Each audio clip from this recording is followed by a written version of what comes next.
It is pretty horror-y, yeah. It's a little horror-y. It's disorienting. Mm-hmm. I could see it in a Friday the 13th. Definitely. Can give you a sensation. Yeah. With the shocking dissonance coming in with Martin kind of in that early section. Right before, at about, I think it's 10 or 15. Oh, no, it's about 20. We get kind of a step into the rock. So we've got the synth. Yes. We get a little cymbal, and then the bass kind of comes in, and they're tinkling along. And then we get like the evolution of rock. And then at 30, that's when Martin's like, pow, pow. Yes.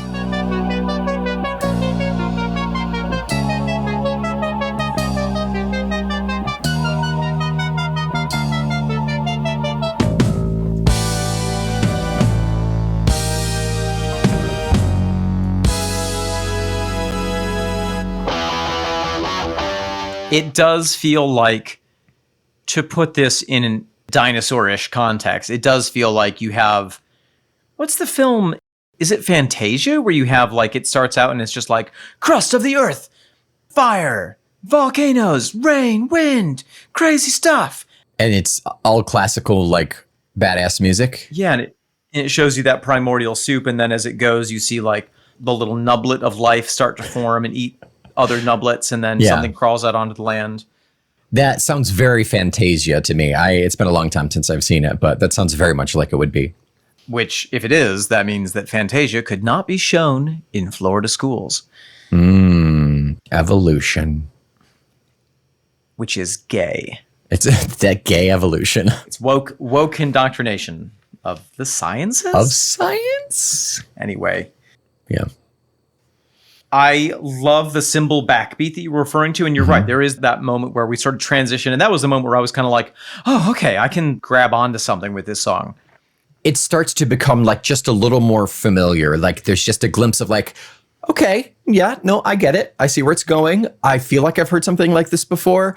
I trust you now. To illuminate that with a little bit of time signature stuff.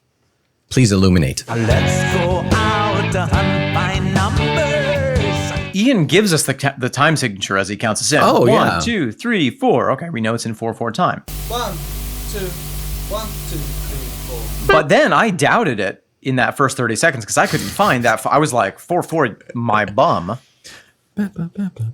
Yeah. Do you think Ian was lying to you? Do you think he was leading you specifically astray? Yes, as he often does. He had it out for me in 1981. He was like, that'll be a child born in 4 years. 4 years. It was hardly like Genghis Khan. The Furies have told me so. It is fated. I think that the whole thing is in 4/4, and we get that once we get past that 30-second mark. But in that earlier section, I think that the rhythms that people are doing are overlaid on a 4/4 time signature, but don't necessarily give a shit about that. Yes, it's a recommendation, but they ultimately get to do what they want to do. Pretty much. Yeah.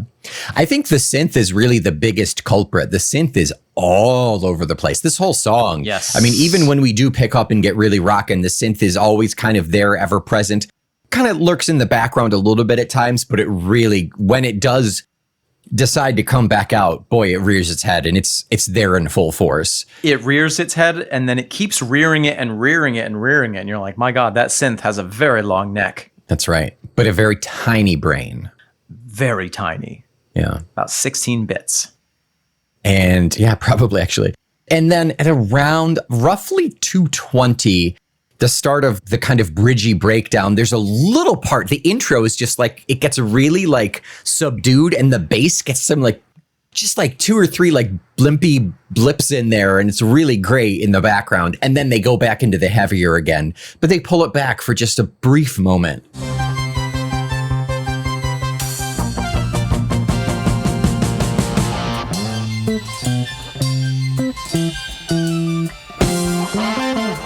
Yeah, that's when we have the synth on a sort of a pipe setting, a pipe adjacent setting, going bum bum bum bum bum bum bum, and then the bass. Yes, it's really fun. It starts to get a little bit more lighthearted. It's just taking a moment, taking a step back in time. When Ian is singing, all of his vocals are so serious. Ooh. They're so powerful and filled with genuine dinosaur angst, and I love it. His voice is darn good in this. Darn good. And like what really got me was literally the last thing he said when he goes, "Hey!" I feel like he's done a hey before here and there, and it's been kind of like, "Hey guys, let's go." He's done a hey or two, yeah. The hey in this one is very angry. It's like, "Hey, you asshole across the street. I just watched you punch a baby. That's not okay." And also, Megalodon! Yes, you asshole megalodon across the street. It's amazing. I never would have pegged Ian as a dinosaur enthusiast. Is there a name for you people? I mean, saurophile? I don't know. I mean, like, I don't think it's an official name, but... Do you know? I can't tell you how I know this because it would reveal too much. I'm very intrigued. About people who I don't think would approve of me telling anyone this. But there is an entire division of romantic/erotic writing. Oh, yeah. That is about dinosaurs. Oh, sure. Yeah. Sex with dinosaurs. Not like a couple of books, but an entire genre. Yeah. There's cryptid erotica. There's video game erotica. There's dinosaur erotica. Yeah. Yeah. If it exists. There's erotica. Someone has written an erotic novel about it. Yeah. Yeah. That's, what is that, rule 43 or something of the internet is if it exists, there's porn about it. Probably. But you know, what I didn't realize is that there are subcategories. There are people who are like, yeah, we just think dinosaurs are hot. And then there are people who are like, yeah, but we really, you know, it's the plot that's really hot. And like, I don't want to read a dinosaur erotic novel unless it has some connection with real paleontology. And Jesus Christ, it better be accurate. It has to be accurate enough. Yeah, exactly. Otherwise, it's a boner killer. That T-Rex better not be able to caress me with its tiny arms. He didn't take me in his arms. He reached out as if he wanted to take me in his arms, but obviously he couldn't. But they just waggled there. Like his giant dino dong. Suddenly I wanted Buffalo Wild Wings. Whew. Anyway, we have the pipes coming in. Kind of in that similar chromatic walk down way. A little bit, yeah. That provides us a lovely theme for the second half. We have Martin just jamming his way through this material in a way that feels almost reckless. Like a herd of triceratops running to the closest body of water. Do herd. They do. God, I love that movie. It's been a long time. Who was the guy who was that guy? Which, I don't know who says that. In the original film, it's not Jeff Goldblum, it's the other male lead. Sam Neill. Sam Neill, is that the character? Sam Neill was the actor. Alan Grant. Alan Grant. Yeah. When Katie and I went to Disney the other day, I was like, oh, do I want to wear this? Do I want to wear that? What is it that I want to wear? Let me make sure that I have sun covering and everything. And didn't realize that I was accidentally dressing up as that character. All you need is that little raptor claw. Yeah. Little raptor claw, yeah. But they took it from me at the gate. Those bastards. For the record, raptors are not that big, and Dilophosaurs are not that small. And they don't have frills. At 2:03, sorry, at 3:05, we have a fun little. We have something that almost sounds like a voice setting. We have da da ha ba ba ha.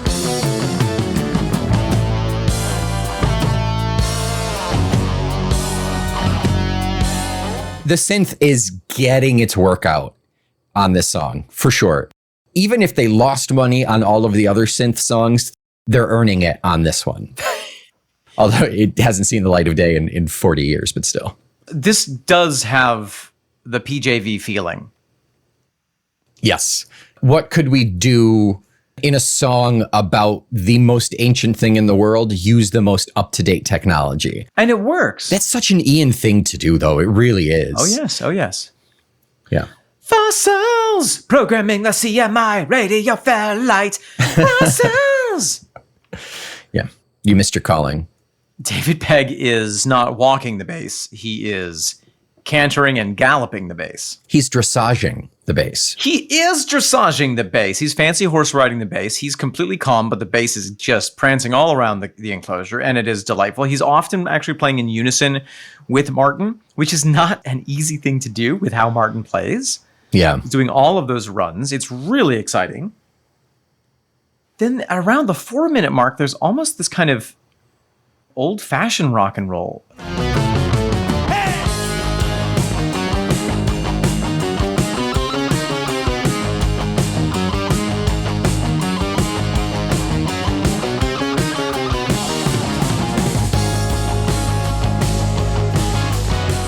Synth comes in and it sounds like F-Zero, the game from Super Nintendo, the racing game. Yes. All synthy, yeah, neon. Yeah. And then we have a fade out, a long fade out. Classic fade out that we don't see terribly often. If I were to imagine, which I will, and I'm incapable of not doing, I would imagine that maybe they didn't really have a solid ending for it. Or maybe Steve Wilson was like, that ending is less preferable than just fading it out. Oh, interesting. I never thought about that. We have the question of what is Steve Wilson's hand in this? Yeah, that's interesting. You never think about like the music producer, because generally it's been Ian, right? Like this whole time, like he's always had final say, but like giving these over to Steve Wilson is really. Well, I'm sure he still had final say. Oh yeah. But I don't think he was terribly hands-on. Like, now, Steve, I want you to do this, and this, you know. That's probably correct. There have been other producers involved. Robin Black? Robin Black is a regular one, yeah. Yeah, no, it is interesting. And it would have been interesting to hear kind of side by side, like when they show you the 16th century painting before it's restored and then after it's restored. And you're like, oh my gosh, I can't believe how amazing it looks in its original format. The engineer was Robin Black, produced by Ian Anderson and Paul Samwell Smith. Sammy Smith. Sam Smith, yeah. The last thing I want to say is it's about 4 minutes and 45 seconds. It's been a while since we've had this long of a song, but it doesn't feel like that. It doesn't feel like it drags on, even for only having like 3 little stanzas. Part of that is because the tempo is so fast. It's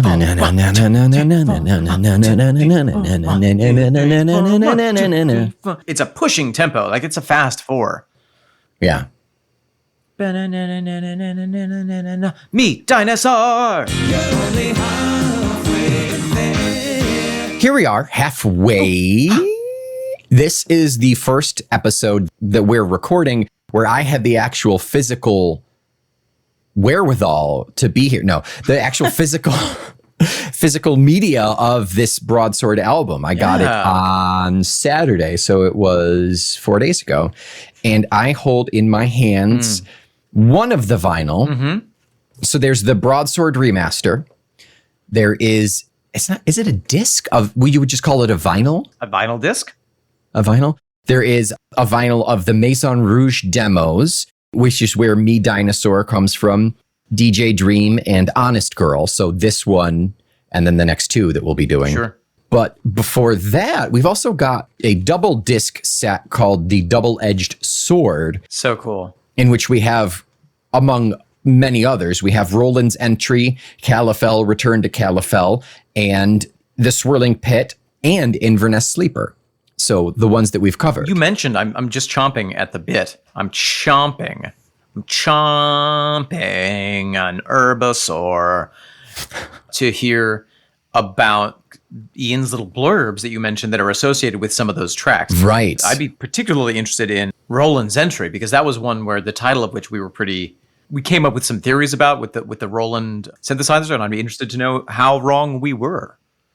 Yeah, so we do have the gatefold here on this one because it has the 2 discs, and inside are blurbs from Ian and the crew for all of the songs on these 2 albums, as told to Martin Webb. I believe I've heard that name before. I think he's been kind of, if he's not a part of a magazine, he's been a documenter of a lot of Tull stuff. So I'll read a couple now, and I'll read a couple next week, and then I'll finish up the following week. Okay. So let's start with Roland's Entry.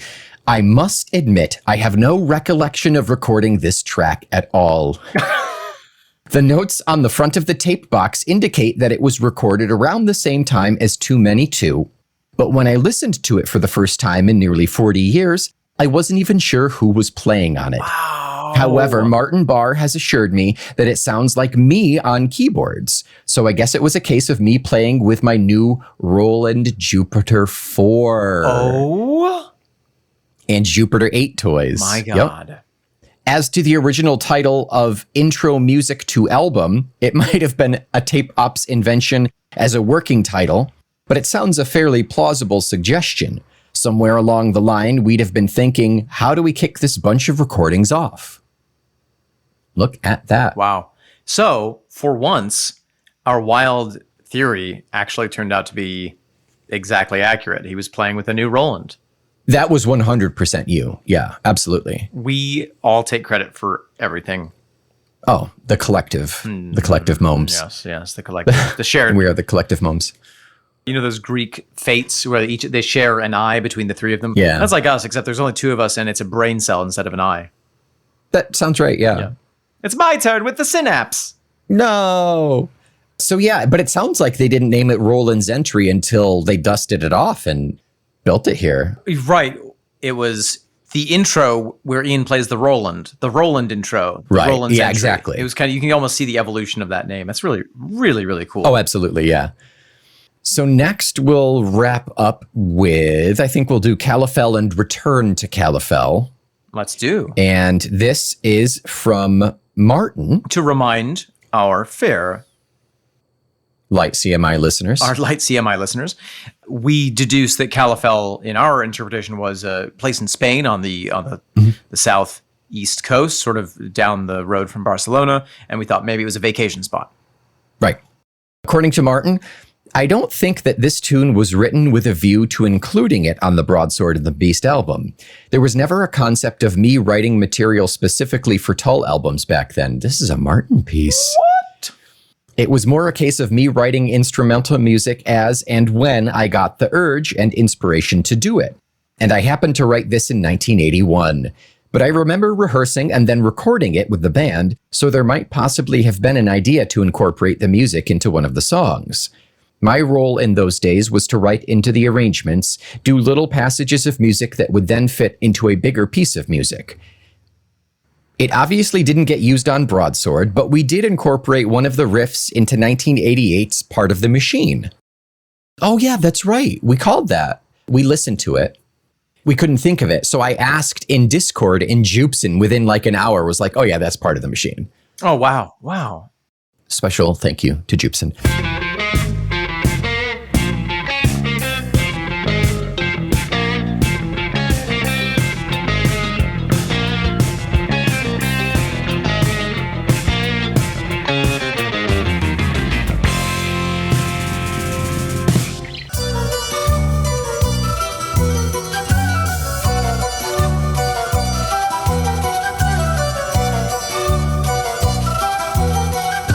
When Robin Black was still in the studio after everyone else had gone home, sometimes I would record something just with Robin. Not very often, but certainly that would explain the Return to Calafel acoustic version, done some 3 weeks after the band version. Oh, that's Martin on acoustic.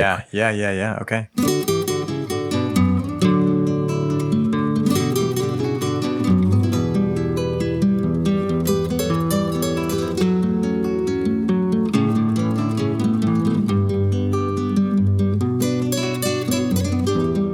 I might have been doing it just for myself to finish off an idea that I'd worked on at home. I'd always liked that piece of music, so I recorded it for my 2015 Back to Steel album. I didn't have any reference back to the original track, but I remembered most of the music. Hopefully the latest version sounds slightly different, because I went somewhere else with it, and it had a different feel to it.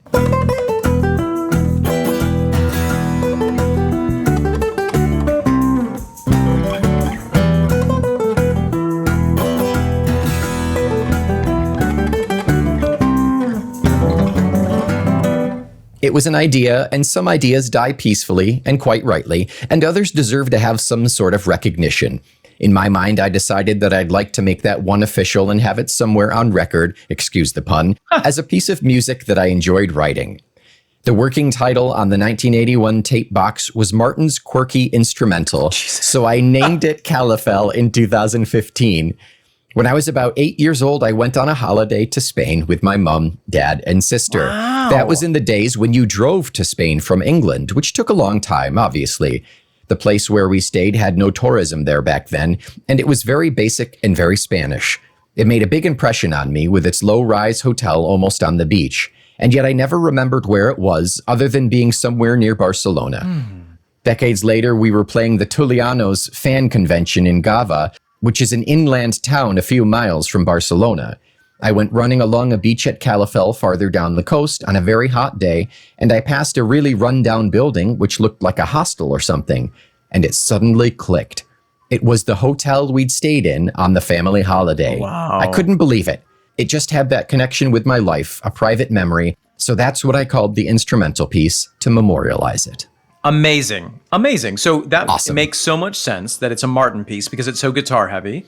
It's got a certain guitar perspective. It's got a, oh yes, let's go back to the kind of the roots of guitar. You feel that sense of, we talked about it. You feel that sense of, I as an Englishman am inspired by the exotic lands of Spain. Right, yeah. In the same way that I as an American am inspired by the exotic lands of England. Of Spain. Yeah, right. It's Spanish paint on an English canvas. Done by an English painter. With an Italian brush. Yeah, why that's there, I don't know. He's having a German bear claw. A German bear claw? Wearing Dutch pants. Is bear claw German? Den Clash doing Bären. Omen. Oh! Omen. Nick! Me dinosaur. You would be like a Compsognathus at best. What? What sort of a dinosaur is that, Nick? What's your third favorite dinosaur also? But tell me what the thing that you said about me is. The Compsognathus is a little ornithopod, just a little guy, maybe the size of a dog. Okay. They hunt in packs and just overpower their prey. I hunt in packs as well. You do, yeah. Third favorite dinosaur. Let's see. Second favorite dinosaur. So it's Ankylosaurus, Pachycephalosaurus, and then Parasaurolophus is pretty cool. Okay, yeah. The one with the crest up the back on the top of the head. Sure. That's they think is the resounding horn. That's a grass type dinosaur, I believe. Actually, I think they're water. Oh, okay. But really great against fighting type dinosaurs. Absolutely, yes. Yeah, Very yeah. difficult to catch, though. Yes. Little Pokemon joke for you. You know a lot. Nick, this is the beautiful thing about our friendship. After all these years, you continue to surprise me with what a nerd you are. Yeah, I don't think you knew that I was that into dinosaurs. I had no idea. You seemed like a fairly normal person to me. No, I've been trying to prove you wrong about that for a long time. I was at the gym, and the most recent Jurassic Park movie came on, the one with Chris Pratt. There have been like 3, though. Sure, one of them came on, and it just struck me what a bad film it was in comparison. Like, the special effects, amazing. The action sequences, amazing. The plot, the writing, non-existent. Yeah. Doesn't hold a candle to the original ones. I think the second one was a bit of a doozy, but the third one made up for it. I think 1 and 3 were good. The original is such a great piece, though. It's excellent. It's a masterpiece. It's so good. I cannot wait to show Rook that movie. And I love that this song was the soundtrack to that film. Yeah. They found it in amber, and Cassette they tape took in his amber. musical DNA out. Yes, that's right. That's right. That's how Steve Wilson works. Yeah. That's kind of interesting. So, Nick, let's talk about the plot of this song. We've been talking a lot about dinosaurs. Yeah. Before we talked about it, we were talking about the title, Me, Dinosaur. We were saying that it's me, the dinosaur, rather than my dinosaur. Right. Yeah. And the lyrics confirm that it is indeed the singer as Dinosaur. Right. Who is singing Me, Dinosaur? Yes. You hear me coming as those footsteps rumble loud. You hear me coming and those footsteps rumble out. That's almost an exact shot from the original Jurassic Park film. Oh, sure. Yeah. Grotesque, ungodly, I stand out high above the crowd. Oh, I wear my armor like a uniform. Won't step aside. I won't give up my crown. Me dinosaur, and I won't lie down. Grotesque, ungodly, I stand out high above the crowd. Oh, I wear my armor like a uniform. Oh, won't step aside, I won't give up my crown. Me dinosaur, and I won't lie down. Little, Old Aces Die Hard vibes. Yeah. Sort of defiant, ancient beastness. Yeah. It's funny thinking how this was 12 years into the run and already Ian's singing about being a dinosaur. And now 40 years later, we get to hear him actually singing about a dinosaur for the first time. It's very kind of time warpy, kind of Ouroboros, a Mobius strip kind of thing. It's very strange. Musical paleontology. Yeah. You know, the science of paleontology is an interesting story in itself. Paleontology has only really been a branch of science since the mid-1800s, the discovery of dinosaur fossils and kind of a theory that put them together that wasn't just, well, they're dragons or they were put here by the devil to confuse us. Right, yeah. That was the mid-1800s. Yeah. It's not a very old branch of science, and there were the dinosaur wars early on where people were, I don't remember, but there were, scientists love to hate each other. Yeah, it was 2 or 3. Well, it was 3 technically, but one was a woman, so they never really talk about her. Right.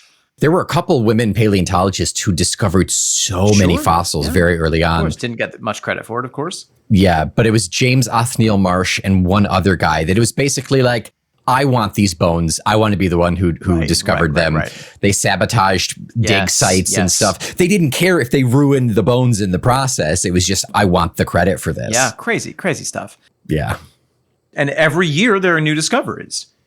Still, oh yeah. If you look at the list of dinosaurs, which I did in researching this episode, some of them are like, well, we just found it.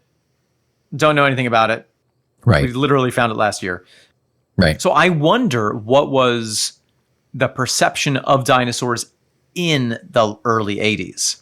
Because now there's this whole thing of, there's a move in paleontology at the moment to reconceptualize our drawings of dinosaurs. Yeah. To make them a little more fleshy, a little bit more friendly in a way.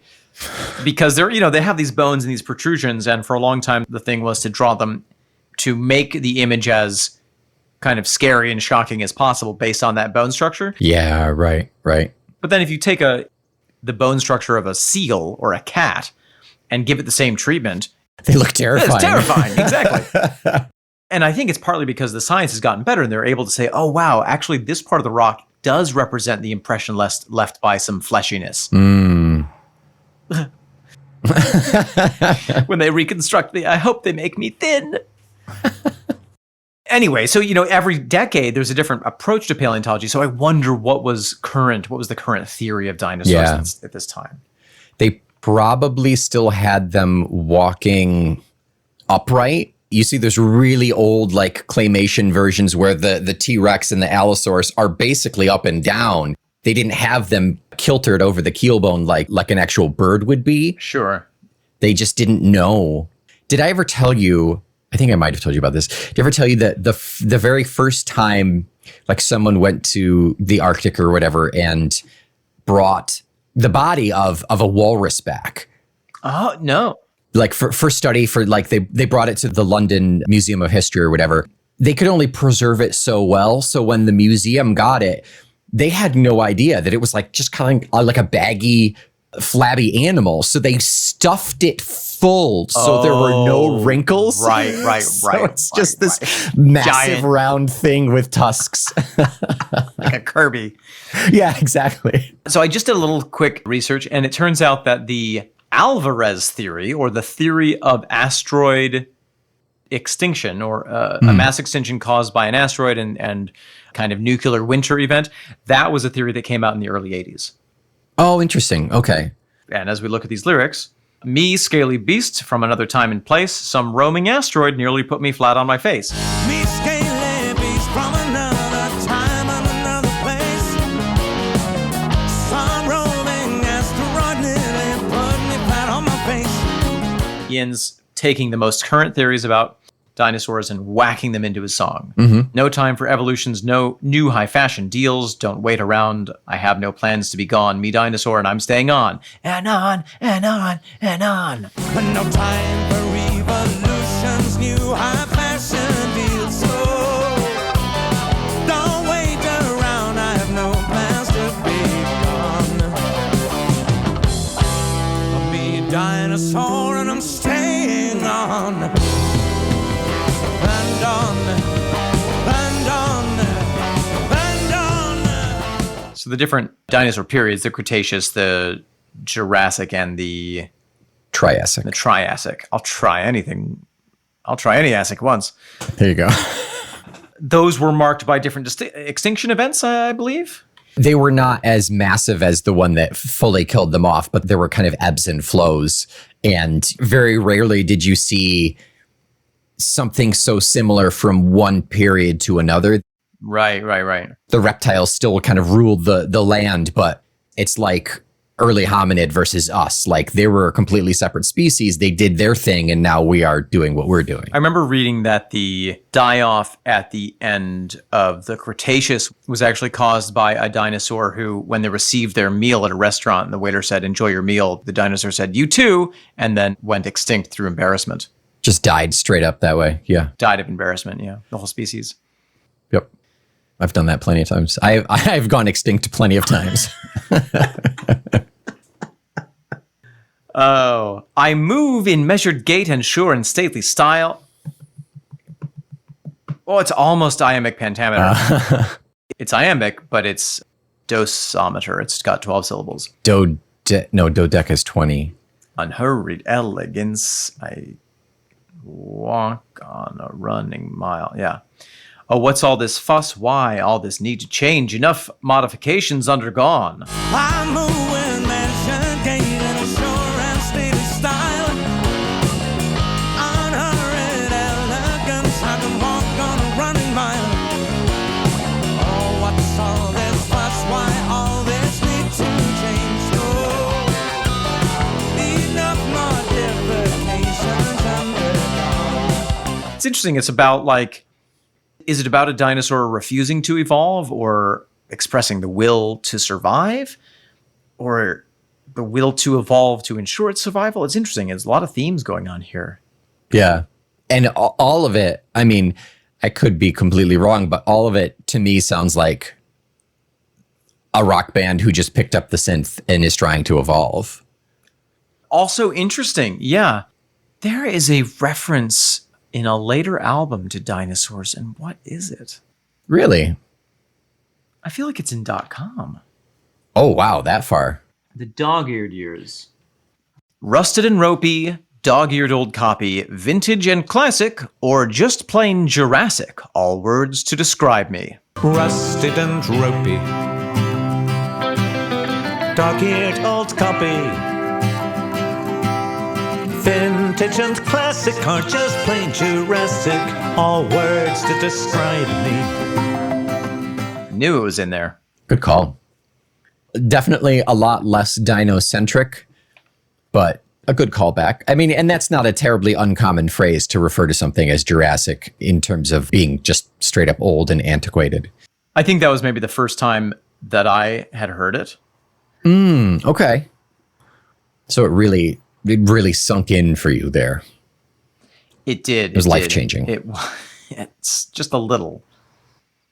Interestingly, Me Dinosaur is the last set of lyrics in the book Silent Singing.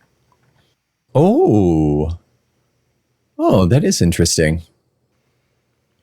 It is because it is the bonus tracks. It is the most recent set of tracks At the time of bonus tracks of publication. at the time.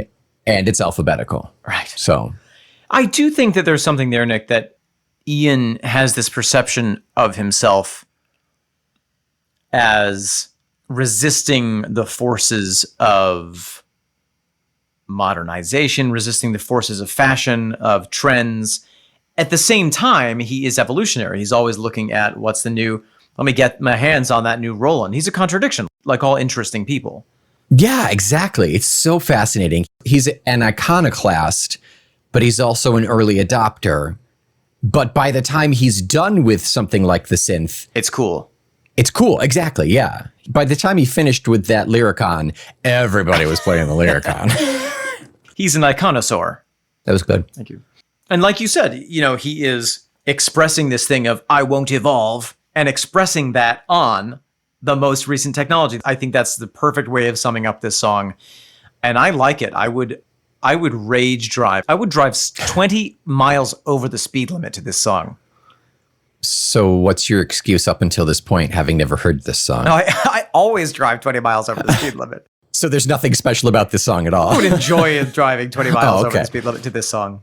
Right. Normally you hate listening to Taylor Swift while driving 20 miles over the speed limit. I do. This would do the same thing for me as when I'm in my Abarth, flipped into sport mode, and I'm blasting down the highway, ripping my speakers out with a remix of Britney Spears' mid-2000s hits.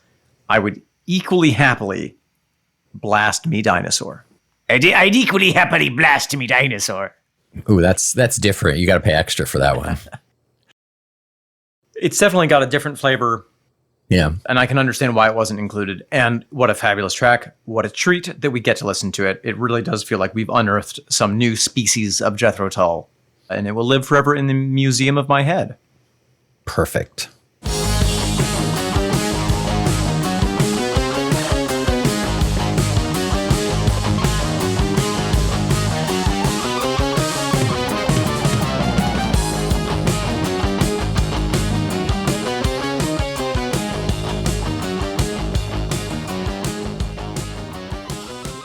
Nick, what are we talking about next week?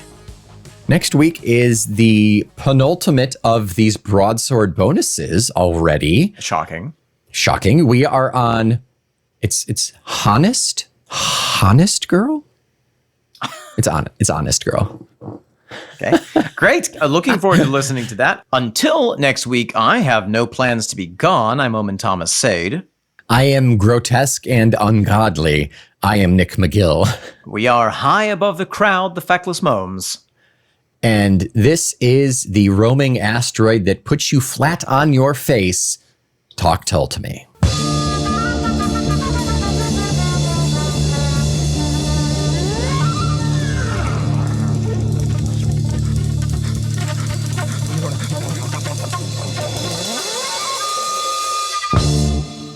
Hey, Stidgy! Welcome back to the watering hole. I haven't seen you here in what seems like half an eon. Oh, Orny, I have been so busy eating all of those really hard plants over on the other plane, the ones that are really tough. You gotta chew the hell out of them.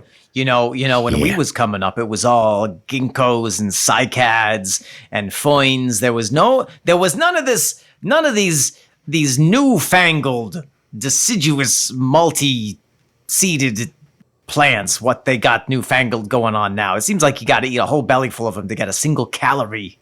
It's ridiculous. And the worst part is those goddamn stegosaurus come in with their flashy plates all over the place. They think muscle in there. They're thagamizers on the end of those goddamn tails. I got thagamized the other day. Did you? I got thagamized twice. They don't even apologize. Because they don't speak a language. That's true. And That's true. neither do we. Those walnut brains do not have a cortex to process language. They truly are cold-blooded. That is a fact. That is a fact. Did you hear what happened to Ichthyo? No. A Dawn of Ichthyo variety. Tell me what happened. It can't be good. If you started with this, it can't be good. Done went extinct. I saw him just last week. I said, hey, how you doing? He was like, you know what? No. The missus kicked me out. I got no bank account because I'm a dinosaur. And I think I might just go extinct. And I said, no, man, you can't do that. And did he do it? Did it. The last thing I saw was a bubble in the tar pits. You know, I do have to say, manual voluntary extinction is very impressive. It's noble. I'm not going to say it's not noble. But I will miss him. I don't even remember who we're talking about. Wait a minute. I'm accessing this small little brain in the base of my tail. I got it. Where is it? Where is it? Who is it? He is going to be missed. He will. He will. I mean, if he had just evolved a little bit and came out onto the land, it would have been a little bit better. But, I mean, look at the Spinosaur. They swim. They come out on land. They do both. Don't you think that we're too old to evolve, though? Stiggy, I'm tired. Stiggy, they tell me evolution this, evolution that. I know. I don't know if I got it in me horns. Me dinosaur horns. I mean, I don't blame you, but have you seen, I don't want to sound like bigoted. I don't want to sound ignorant here, but have you seen there are mammals moving in on our turf? They're eating the seeds. I heard tell. I do not like it. You know, and for me, whether it's feathers or fur, if it ain't scales, I say, oh, hails no. They will just continue to, we can't kick them out. But their breeding rates are so fast, they gestate like crazy. I've stepped on so many and they just never seem to lessen. I've been trying to lay the same egg for the last 30 years. I incubated a block of basalt for 3 weeks. Yeah, I do have to say your cloaca is looking very chapped right now. I know. And I can't even get into the mud pit because all the feather creatures are there. That's right. That's right. Dipping for worms. We'd never see a self-respecting dinosaur dipping for a worm. That is so true, except for maybe the Struthia mimus, your cousin. Have you seen him? I don't even lately? want to talk to that magnolia eater.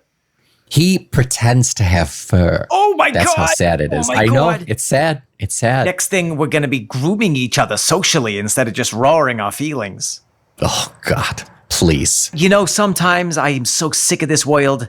I just wish that something would come and put an end to all of it.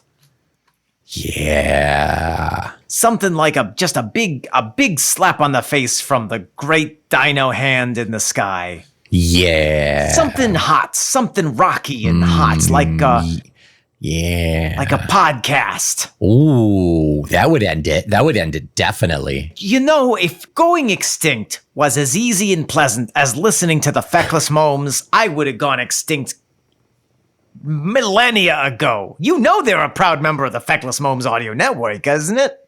You mean talk Tull to me? Yeah, That's- they definitely are.